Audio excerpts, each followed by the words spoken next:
thought about the fact that Christmas traditions had to start somewhere?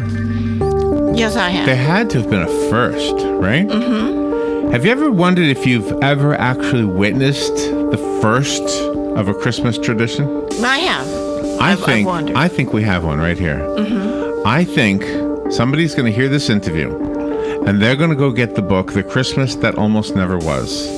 And on Christmas morning, it's going to be opened up, or maybe even before then, and it'll be read to a child who will be just absolutely appalled at the idea that there was a Christmas that almost never was. Yeah, exactly. Right? He's going to be scared, or she's going to be, like, oh my gosh, please don't tell me there's a possibility that it could not happen. Yeah. And it'll become a tradition. And that little child that's 3 years old right now will be 23 years old. And then that little child will have a child of her own. And guess what? The tradition will continue. I think we're about to witness the beginning of a new tradition. And the origin is with a man who is on the phone. Stanley E. Wiklinski has written this very enchanting book, The Christmas That Almost Never Was. Oh my gosh, if there's ever been a word, something that defines the word delightful, better than whatever the dictionary says, it's this book right here. By the way, Stanley is a retired U.S. Navy Reserve commander. So, you were picturing some grandmotherly type writing a book like this. No, this is a tough guy. He even acted on Broadway. He's a regional theater and television actor as well. And his book is outstanding. It's again called The Christmas That Almost Never Was. Stanley Wiklinski, good morning. It's an honor to talk to somebody who has created a new tradition. Good morning, Larry, and Merry Christmas to you. You even sound like Santa Claus. Whoa. Where are you? Where are you calling from? I'm calling from northern New Jersey, right near New York City. And that's close to the North Pole, really. We're not far. We're just not far. It's a straight line. So thank you for doing this. You have a talent for this. Has this book been within you for years and years, and it finally made its way out to the rest of us? I wrote it 27 years ago. Wow. And was never going to do anything with it, but my family kept encouraging me over the years, and I finally decided, let's do it. And I'm so pleased with that a lot of people have taken to it and love it, and especially for children. I'm happy for them.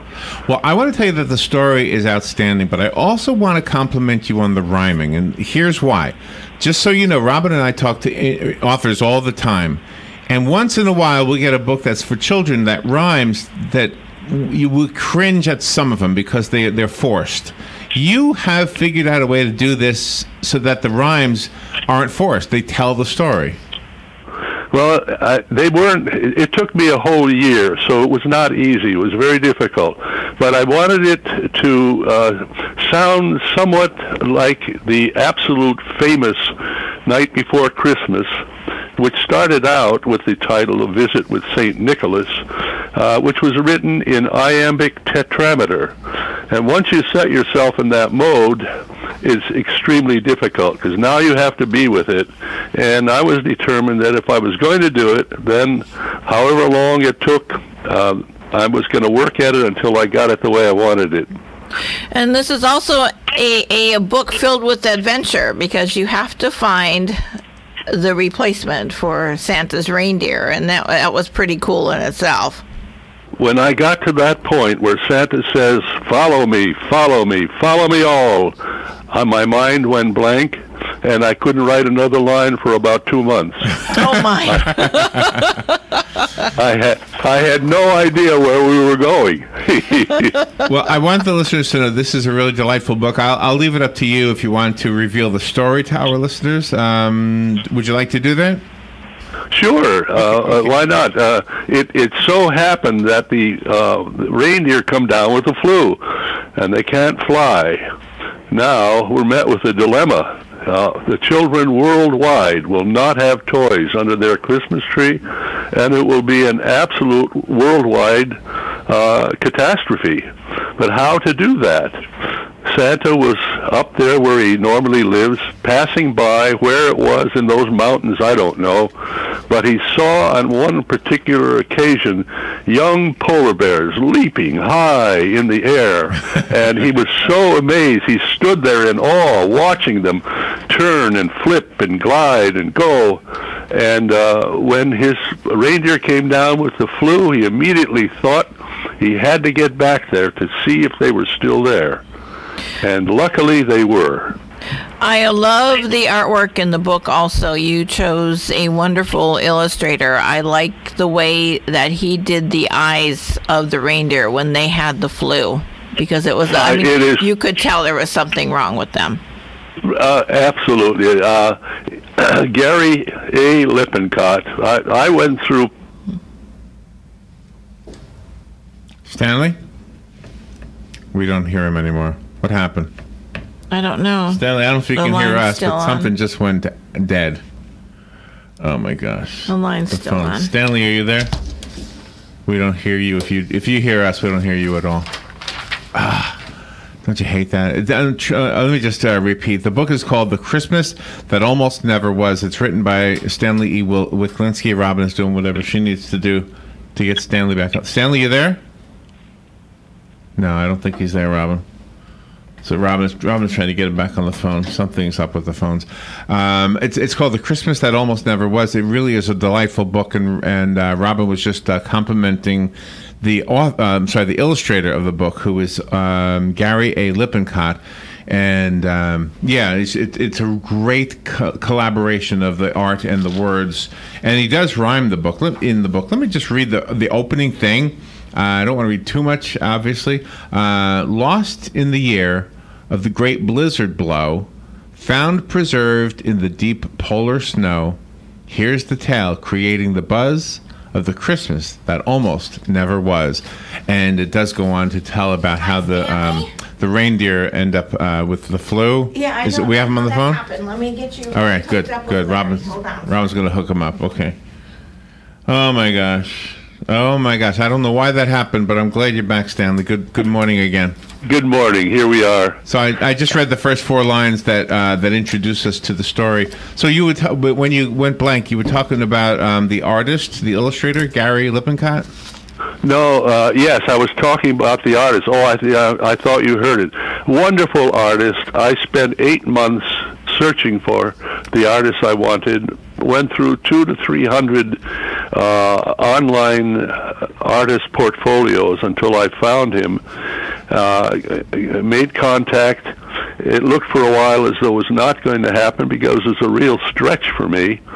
A few days went by. He called. He said, Stanley, your story and my art will go swimmingly together. I like that. And I thought, whatever I have to do, this is the man I want. And we persevered and got it done.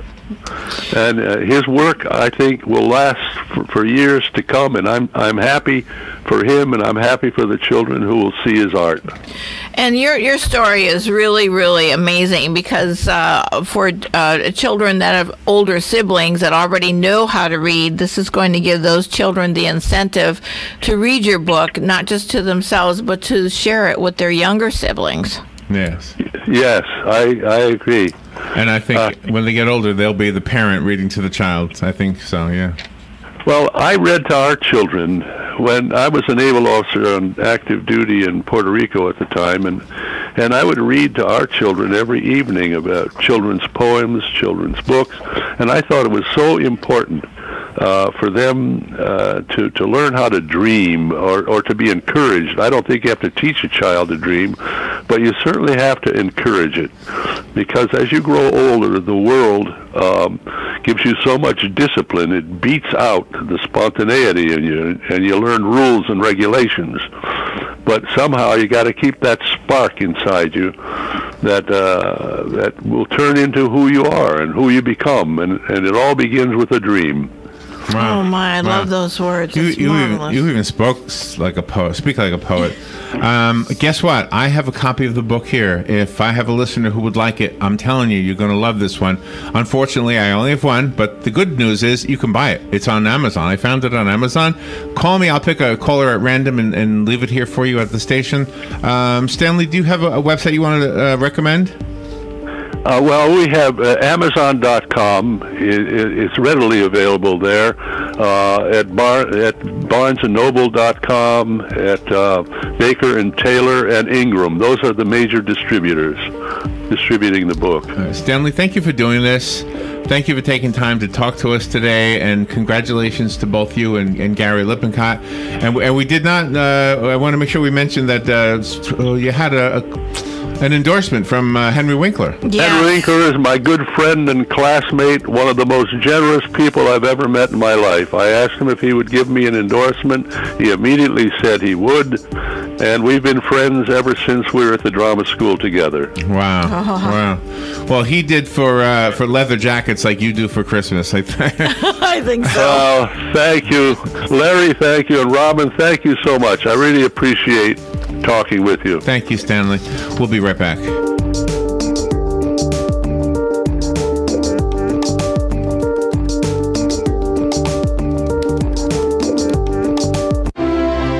Buying and selling? Then you know about OcalaForSale.com, Marion County's internet marketplace. But there's something you might not know. I'm Michael Warren, president of USA for Sale. We created Ocala